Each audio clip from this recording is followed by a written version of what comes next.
আমার মা আমাদের একটা মুরগি খাইতে চাইছে, মতো বাপ নাই, আছে ওই একটা মা, একজন আজকে একটা সুপার মার্কেটে খালি একটা মুরগি চাইছে দেখতে। সোশ্যাল মিডিয়ায় ভাইরাল একটি ভিডিও এখন দেশের মানুষের হৃদয়ে নাড়িয়ে দিয়েছে।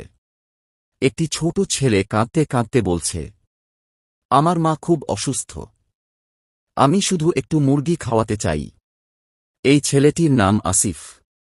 সে একটি দরিদ্র পরিবারের সন্তান। তার মা দীর্ঘদিন ধরে অসুস্থ এবং নিয়মিত চিকিৎসার টাকা জোগাড় করাও পরিবারের জন্য কঠিন।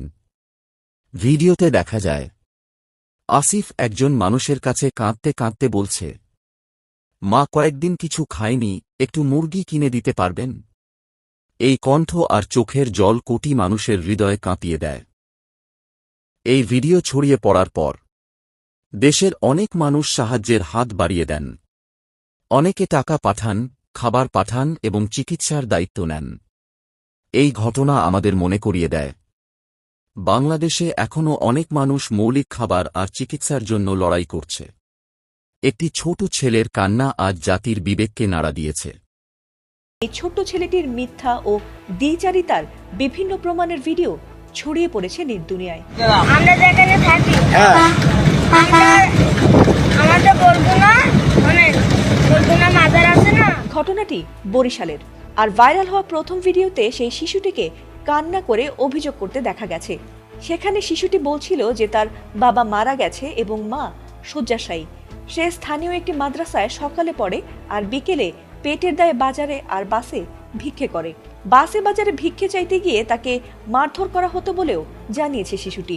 এমনকি একজনের কাছে অসুস্থ মায়ের জন্য একটি মুরগি কিনে দেওয়ার অনুরোধ করলে সেই ব্যক্তিও তাকে মারধর করে। পরে কোনো এক ব্যক্তি তার প্রতি সদয় হয়ে তাকে একটি মুরগিও কিনে দিয়েছেন বলে দেখিয়েছে শিশুটি। এছাড়াও আরেকটি ভিডিওতে শিশুটিকে দেখা গেছে বাসে তার নাম আব্দুল্লাহ বলে জানালেও ঠিকানা বলতে বারবার যেন থমকে যাচ্ছিল সে। এরপর স্থানীয় অনেকের কাছেই বিষয়টি নিয়ে খটকা লাগলে তারা খোঁজ নিয়ে যা দেখেছেন তা বোধ হয় হতবাক করে দেওয়ার মতোই। স্থানীয়দের করা আরেকটি ভিডিওতে ছেলেটিকে দেখা গেছে বেশ উদ্ধত আচরণে। এরপর বেরিয়ে আসে এই ছোট্ট ছেলেটির বড় মিথ্যাচার। জানা গেছে ছেলেটির নাম আব্দুল্লাহ নয় বরং জুনায়েদ এবং তার আসল ঠিকানা বরিশালের পলাশপুরের গগনগলিতে। আর তার মা মোটেই শয্যাশায়ী নন, বরং সুস্থ। এমনকি তার বাবাও বেঁচে আছেন এবং তিনি রিকশা চালান। আর ছেলেটি নিয়মিতই মায়ের অসুস্থতার মিথ্যে আবেগকে কাজে লাগিয়ে বরিশালের বিভিন্ন বাজার, মসজিদ ও বাসে কান্না করে অর্থ উপার্জন করে। পথশিশু ফাউন্ডেশনও এক পোস্টে বিষয়টি নিশ্চিত করেছে। আর এমন সত্যতা প্রকাশ হতেই এবার শিশুটির ওপর ক্ষেপেছে বহু মানুষ। তবে অনেকেই শিশুটিকে শাস্তি না দিয়ে সঠিক শিক্ষা দেওয়ার কথাও প্রকাশ করেছেন। আমি মানুষের হাতে পাও ধরে বাসের মধ্যে উঠে পাও ধরে